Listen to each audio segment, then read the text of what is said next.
Investment in market securities is subject to market risk. Read all the documents carefully before investing. કરીએ અત્યારે doctor Reddy's માટે તપન, કારણ કે પરિણામ જે રીતે આવ્યા છે અત્યારે એક મજબૂતી ટોપ ગેનર છે ઇનફેક્ટ નિફ્ટીમાં 2.5% આસપાસની ખરીદારી ડોક્ટર રેડ્ડીઝ આપણને બતાવી રહ્યું છે. જે રીતે નંબર્સ આવ્યા છે કઈ રીતે આપ જોઈ રહ્યા છો અને ફંડામેન્ટલ્સ જાણીએ.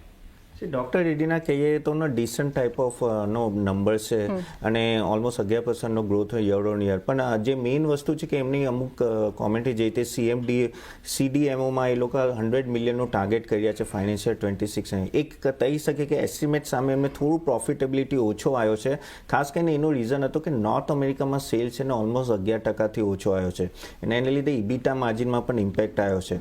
પણ અહીંયાથી એ લોકો યુરોપિયન રેવન્યુ પર હવે તમે જો તો એમનું ખાસું એવું રેવન્યુ વધ્યું 142% ઓલમોસ્ટ છે અને ડોમેસ્ટિક પણ 11%થી વધ્યું છે. અને મને એવું લાગે છે કે આ ડિસન્ટ ટાઈપ ઓફ નંબર છે. પણ ફાર્મા એઝ અ સેક્ટરને હમણાં થોડું લાઇમલાઇટમાં છે અને ફાર્મા એઝ અ સેક્ટર હું પણ થોડું ભૂલીશું. અને અહીંયાથી પણ આમના જે પાઇપલાઇન છે ખાસા ANDAમાં ખાસા મોટી પાઇપલાઇન છે યુએસમાં, તો એ આગળ જઈને અગર મટીરિયલાઇઝ થાય તો આમાં એક સારો એવો ગ્રોથ પણ તમે જોઈ શકો છો. અને થોડા ગ્રોસ માર્જિનમાં અને એ બધામાં પ્રેશર છે પણ આઈ થિંક સમય જતાં આમાં થોડો કહી શકે કે સુધારો આવશે. તો ડૉક્ટર રેડ્ડી અગર છે તો હોલ્ડ કરી શકો છો. પણ ખાસ કરીને હું અગર તમે મને સ્પેસિફિક ચોઇસ આપો કે એના સિવાયનો કોઈ, તો હું આઈ થિંક સિપ્લા વધારે પ્રિફર કરીશ કે લુપિન વધારે પ્રિફર કરીશ compare to doctor Reddy. Tapan, વધુ એક કંપની ધ્યાનમાં આવી રહી છે IRFC. ગઈકાલે પરિણામ બાદ તો ખાસી મજબૂતી હતી, વોલ્યુમ્સ હતા, આજે પણ વોલ્યુમ્સ 1.5% મજબૂત છે, ડેઝ હાઈના અત્યારે લેવલ્સ છે. પરંતુ નંબર્સ બાદ કઈ રીતે IRFC માટે આપ સલાહ આપશો? જો IRFCના કમ્પેરેટિવલી એસ્ટિમેટ કરતાં સારા રિઝલ્ટ હતા અને તમે જો તો overall even net interest margin પણ હવે તમે જો કે ઓલ ટાઈમ 3 years હાઈમાં છે, તો એ બહુ સારું કહેવાય. અને કેમ કે આ સમયે જ્યારે ઇન્ટરેસ્ટ રેટ ઘટી રહ્યા છે તો લોકોના નીમ ઘટી રહ્યા છે, નેટ અહીંયા એમનું મેન્ટેન છે, તો એ ઘણું સારું કહેવાય. અને આગળ પ્લાન કરી રહ્યા છે કે ઓલમોસ્ટ 2% ફાઇનાન્શિયલ 26, એટલે એકાદ વર્ષમાં એ ત્યાં પહોંચવાની વાત છે. જો આ કેમ કે રેલવેની ફાઇનાન્સિંગ કંપની છે એટલે આમાં ગવર્મેન્ટ ઓરિએન્ટેડ વધારે, એટલે તમે નેટ ઇન્ટરેસ્ટમાં બહુ ઓછું જોઈ રહ્યા છો. પણ આગળ જઈને પણ એક ખાસી હદ તકનો ઘણા રેલવે જે એમના એસેટ્સ છે ત્યાં લિંક એસેટ છે ત્યાં એ લોકો કોન્સન્ટ્રેટ કરવાના છે. ઓલમોસ્ટ બોન્ડ્સનું પણ એ લોકો 60,000 કરોડનું બોન્ડ્સ પણ પ્લાનિંગ કરી રહ્યા છે. તો એ પણ એક કહેવાય કે આગળ જઈને એમનું પ્લાનિંગ છે જે ફંડિંગ માટે એમને યુઝ કરશે. પણ તમે ઓવરઓલ મને આ સ્ટોકથી એક જ છે કે ખાસું એવું ને RBI લિંક્ડ હોય છે. અને આમાં કેમ કે એક જ સેક્ટર સ્પેસિફિક એટલે તમારે થોડું આમાં હંમેશા ધ્યાન રાખવું પડે કે રેલવેમાં પ્રોબ્લેમ છે તો આમને પ્રોબ્લેમ છે. મારા હિસાબથી અગર તમે રેલવે સ્ટોક્સમાં જાઓ તો મને લાગે છે કે જે ઇન્ફ્રાસ્ટ્રક્ચર જે રેલવે હોય, ઇરકોન હોય કે રાઇટ્સ હોય, કાં તો પછી આપણે વેગન્સ રિલેટેડ હોય, જુપિટર છે કે ટીટાગઢ છે, આઈ થિંક ત્યાં તમને પ્રાઇઝિંગ પાવર વધારે હોય. આમાં તમે નીમ જોઈને તમને ખબર હોય કે પ્રાઇઝિંગ પાવર નથી. એટલે મારા હિસાબથી આ સ્ટોક વધી ગયો છે. પણ લોંગ ટર્મ માટે હું બીજા કાઉન્ટર વધારે પ્રિફર કરીશ રેલવેના કમ્પેર ટુ ફાઇનાન્સ. આજે મજબૂત સેક્ટર છે મેટલ કંપનીઓમાં, જે રીતે આપણે અત્યારે જોઈ રહ્યા છીએ. In fact JSW steel, Tata steel, Hindalco, Nifty counters તમે જુઓ, F&Oમાં પણ તમે જુઓ તો જે રીતે JSPL, સેલ જેવી કંપનીઓ, જિંદા સ્ટેનલેસ જે પરફોર્મન્સ બતાવી રહી છે, કઈ રીતે આ સેક્ટર ઓવરઓલ જોઈ રહ્યા છો? નિફ્ટી મેટલની વાત, એટલે મેટલ સેક્ટરની વાત કરીએ તો હું થોડું બુલિશ જ છું નેક્સ્ટ 1-2 ક્વાર્ટર માટેનો. કેમ કે ડિમાન્ડ સારી એવી છે. અગર તમે સ્ટીલની પણ ડિમાન્ડ જો તો ડોમેસ્ટિક બી 9 to 10% છે અને ગ્લોબલી પણ ચાઇનામાંથી જે પણ આવે છે ક્યુઝના, એનાથી એવું લાગે છે કે આગળ જઈને થોડી ડિમાન્ડ રહેશે. અને હિન્ડાલ્કોમાં બેઝિકલી એલ્યુમિનિયમમાં પણ તમે જો તો આઈ થિંક ઓલ ટાઈમ હાઈમાં છેલ્લા 4-1 મહિનાથી ચાલી રહ્યું છે એમનું પ્રાઇસિંગ ને એ બધું. તો આ બધા પોઝિટિવ સેન્સ છે. અને અહીંયાથી પણ ખાસી એવી PLI સ્કીમ છે જે સપોર્ટ કરવાની છે સ્ટીલને નેક્સ્ટ 2 વર્ષ માટે. અને ખાસું એવું કેપેસિટી એક્સપાન્શન આવશે જે એક તરફનું નવો સપ્લાય પણ લાવશે, જેના લીધે થોડું માર્જિનમાં પ્રેશર આવશે.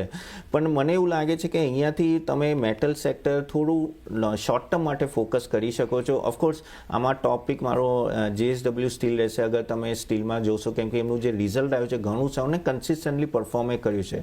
ઇવન તમે એલ્યુમિનિયમ સાઇડ જુઓ તો આઈ થિંક હિન્ડાલ્કો પણ સારું એવું પરફોર્મન્સ આપી રહ્યું છે.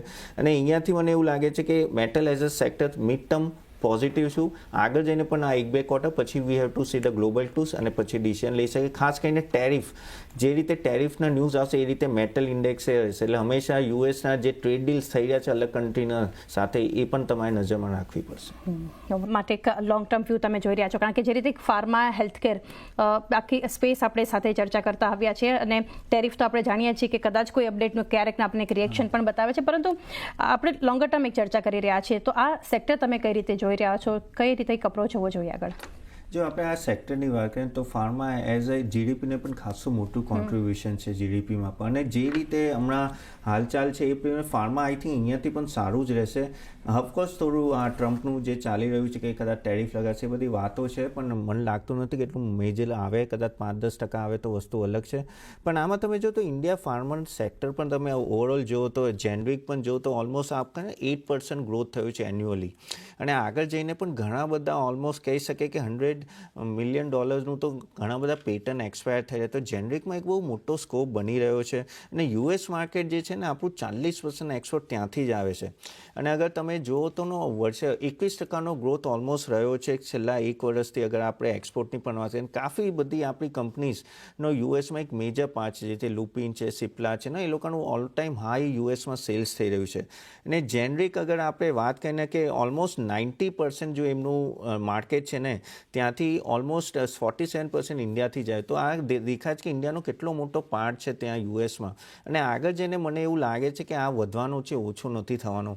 ને ઓવરઓલ પણ અગર તમે આગળના પ્રોસ્પેક્ટ્સ જો પણ 8%થી આઈ થિંક CAGR ગ્રોથ થશે જેનરિકનો. તો એક જેનરિક એક મોટું ડિપાર્ટમેન્ટ છે આપણું કે જ્યાં ગ્રોથ છે, પ્લસ એક બીજું એક ફોર્મ્યુલેશન આવે છે.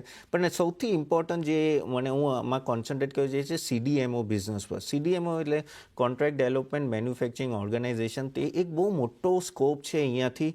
CDMO એટલે એક ટાઈપનું કેવું હોય કે જે રીતે ઓટો એન્સેલી કંપનીઝ હોય જે કોમ્પોનન્ટ બનાવીને આપે, એ રીતે જ ફાર્મામાં છે ને નોર્મલી મોટી કંપનીઓ પોતાની રિસર્ચ કરે છે અને પછી જે મેન્યુફેક્ચરિંગ છે CDMO કંપનીને આપે છે. તો એમાં બહુ મોટો સ્કોપ છે. એમાં આપણે જોઈએ તો 2-3% આપણે માર્કેટ શેર છે, પણ આગળ જઈને આપણે 6-7% પણ માર્કેટ શેર જઈ શકે છે, અને બહુ મોટી ઓપોર્ચ્યુનિટી છે.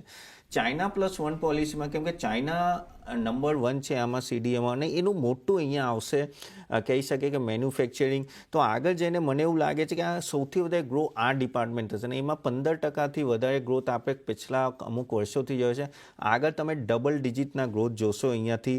અને ઓલમોસ્ટ અગર આપણે ઇન્ડિયન CDMO બિઝનેસ ઓલમોસ્ટ હમણાં જો તો બહુ નાનું છે, પણ આગળ જઈને $25 બિલિયન 2035માં થશે. તો ગ્લોબલી પણ આપણે થોડો 6-7% શેર થશે, અને આ એક આપણે એઝ એ ઇન્વેસ્ટર આ એરિયા ધ્યાન રાખવા જેવો છે. અને આગળ જઈને કોન્ટ્રાક્ટ્સ અને આપણું જે બાયોલોજી તરફનું જે છે ને રિસર્ચ એ પણ ઘણું સૌ છે. તો મારા હિસાબથી જેનરિક તો છે, પણ એક CDMO સેગમેન્ટ તમે ધ્યાન રાખશો ફાર્મા, એ સારો ગ્રોથ થશે. જેનરિક ફાર્મા CDMO સ્પેસ પણ એક ફાર્મામાંથી ફોકસ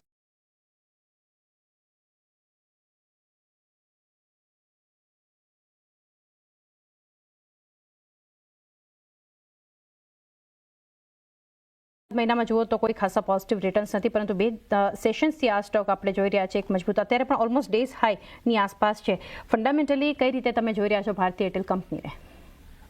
ચાંદીજી, જો આ જે રીતે, કેમ કે તમે જો 2000થી ઉપર જઈને તો એનું પ્રાઇસ ટુ પરફેક્શન છે ખાસું, કેમ કે આ સ્ટોક જ એવું છે જેને આઉટ પરફોર્મ કર્યું છે માર્કેટમાં. ટેલિકોમમાં વન ઓફ ધ બેસ્ટ છે, એટલે આપણે પછી પણ જો ને એક ખાસું એવું કોન્સોલિડેટ થઈ રહ્યું છે. અને આ લેવલે શું છે કે નવા ટ્રિગરની રાહ જોવાઈ રહી છે કે કોઈ નવું ટ્રિગર આવે ભારતીય એરટેલમાં, ત્યારે આ સ્ટોક હવે 2021 ક્રોસ કરે. અને એમાં મેઇન હાઇક હવે આપણે હવે જો ટ્રિગર હોઈ શકે તો પ્રાઇસ હાઇક અમુક ક્વાર્ટર્સમાં આવે તો એક મોટો કહી શકે કે એક પ્લસ પોઈન્ટ હોઈ શકે છે. કેમ કે અગર તમે રેવન્યુના જો એસ્ટિમેટ્સ જુઓ ને આ બધું, અને તો મને એવું લાગે છે કે ડિસન્ટ રિટર્ન હશે, ડિસન્ટ બેઝિકલી રિઝલ્ટ આવશે. એવું કંઈ ખાસ આવશે નહીં, પણ આરપુ પર વધારે ફોકસ કરવાનું છે. આરપુનું શું ક્યાં જાય છે? આરપુ ઓલમોસ્ટ કહેવાય કે 230-240ની આજુબાજુ છે. આગળ જઈને કેટલું વધશે? કેમ કે at the end of the ત્યાં પ્રાઇઝિંગ વધશે આરપુ, તો એ ડાયરેક્ટલી તમારે પ્રોફિટેબિલિટીમાં ઇમ્પેક્ટ આવવાનું છે. તો પ્રાઇસ હાઇક ને આરપુ પર હંમેશા આપણી નજર રાખવી જોઈએ.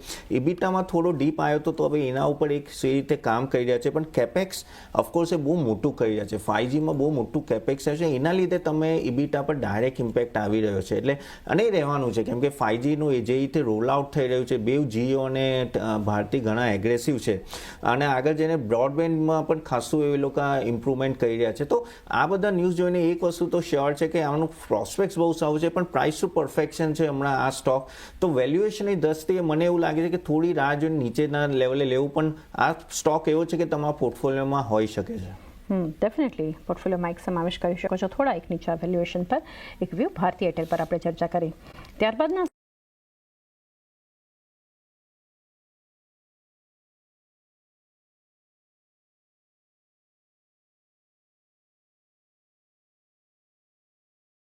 કુછ ચાર્ટ સમજી લઈએ. Tata motors follow up action. ગઈકાલે ટાટા મોટર્સ આપણે જોયું કે વોલ્યુમ બેઝડ બાઇંગ ટોપ નિફ્ટી ગેનર હતો. આજે પણ જુઓ અત્યારે ડેઝ હાઈના લેવલ પર કારોબાર થઈ રહ્યો છે, લગભગ 2% એક મજબૂતી સાથે. તો આપ કઈ રીતે સલાહ આપશો ચાર્ટ્સ પર? બધા ટર્નઅરાઉન્ડ થઈ ગયા છે. ઘણા સમયથી 700 ને પાર નહોતો જઈ શકતો અને હવે જે યુકેની ટ્રેડ ડીલના જે ન્યૂઝ આવે છે એના કારણે we are seeing a good momentum. But definitely it's a good stock to invest for long term. Short term માટે may be will wait and watch, but long term investors હોય તો થોડું aggressively buying કરી શકાય. આ લેવલે 680ના stop loss થી મને લાગે છે હવે 780 સુધી આ સ્ટોક જઈ શકે. So as a investment point of view definitely buy call. ઇન્વેસ્ટમેન્ટની રીતે ખરીદારી. ટાટા મોટર્સ 680 સ્ટોપ લોસ, 780ના ટાર્ગેટ. તપન આ કંપની પર આપનો પણ એક વ્યૂ લઈ લઈએ, કારણ કે બે સેશન્સથી જે રીતે ટાટા મોટર્સમાં આપણે જોઈ રહ્યા છીએ એક મજબૂતી. આજે પણ આપણને ગઈકાલે વોલ્યુમ બેઝડ બાઇંગ હતું, ખાસું એક ફોકસ હતું. અત્યારે પણ ડેઝ હાઈના લેવલ બતાવી રહ્યું છે. 5 સેશનમાં 2.5% એક પોઝિટિવ રિટર્ન્સ છે, પરંતુ ફંડામેન્ટલ્સ કેવા જોઈ રહ્યા છો? જો ફંડામેન્ટલમાં આમાં શું થઈ રહ્યું છે કે આ બધું ખાસું એવું ટ્રેડ ન્યૂઝ પર ચાલી રહી છે. તમને યાદ 2 મહિનાથી યાદ થઈ રહ્યું છે, જ્યારે પણ US યુકેની ડીલ થાય કે ઇન્ડિયા યુકેની ડીલ થાય તો ટાટા મોટર્સ ભાગવા લાગે છે, કેમ કે જેગવરનું જે એક્સપોર્ટ થયું છે યુકેથી બીજા બધા દેશોમાં થાય છે. પણ આમાં એક ચાઇના પણ એક મોટો ફેક્ટર છે કે ચાઇના એક મોટું માર્કેટ છે જેગવરનું, અને તમને પણ ખબર છે કે જે ટાટા મોટર્સમાં જે મેક્ઝિમમ પ્રોફિટેબિલિટી આવે ને લેન્ડ રોવર ને જેગવરથી જ આવે છે. એટલે હંમેશા એ ફોકસમાં રહેશે, અને ઇવન જે મંથલી નંબર્સ પણ જોઈએ તો એના પર જ ફોકસ હોય છે. તો મને એવું લાગે છે કે અહીંયાથી આ સ્ટોક થોડું હજી પણ એવો બહુ મોટો ટ્રિગર નથી, કેમ કે આજે તમારી સેલ્સ નંબરમાં દેખાવું જોઈએ. ઓફકોર્સ આ સેન્ટિમેન્ટલ બૂસ્ટ હશે, પણ એક વસ્તુ પણ છે કે તમે જો કે 650થી 600ની નીચે જે નથી જોયું, તો આઈ થિંક 650 તો બેસ્ટ પ્રાઇસ છે ટાટા મોટર. પણ આ સ્ટોક એવું નથી કે રાતોરાત ભાગશે, કેમ કે રાતોરાત ભાગવા માટે તમારી EPSમાં ઇન્ક્રીમેન્ટલ આવવું જોઈએ, અને એ ક્યારે આવશે જ્યારે આ બધાના સેલ્સ વચ્ચે. અને એટલે મને આ જે ટ્રેડ ડીલ્સ થયું છે એનું ઇમ્પેક્ટ તમને છે ને 1-2 ક્વાર્ટરમાં જોવા મળશે જ્યારે સેલ્સ વોલ્યુમ વધશે. ત્યાં સુધી આ સ્ટોક રેન્જ બાઉન્ડ જ રહેશે. મને એવી બહુ મોટી તેજી લાગતી નથી, પણ અહીંયાથી બોટમ બહુ ઓછું લાગે છે. તો એઝ એ વેલ્યુ ઇન્વેસ્ટર તમારું જો અગર 1.5-2 વર્ષનું થોડું લાંબો સમય હોય, આ સ્ટોક સારો એવો છે જે લેવામાં, કેમ કે ડાઉનસાઇડ ઓછી લાગે છે, પણ અપસાઇડ એકવાર આ બધા ટ્રેડ ડીલ સેટલ થઈ જાય અને આના વોલ્યુમ વધે તો આઈ થિંક સારી રહેશે. અને EVમાં એમ ડોમેસ્ટિક બહુ સારું કામ કરી રહ્યા છે, તો એ રીતે તમારે નજર રાખવું પડશે as a long term investor. Long term investor તરીકે ખાસ એક ફોકસમાં રાખી શકો છો. ટાટા મોટર્સ માટેનો એક વ્યૂ બનતો જોઈ રહ્યા છે. ત્યારબાદના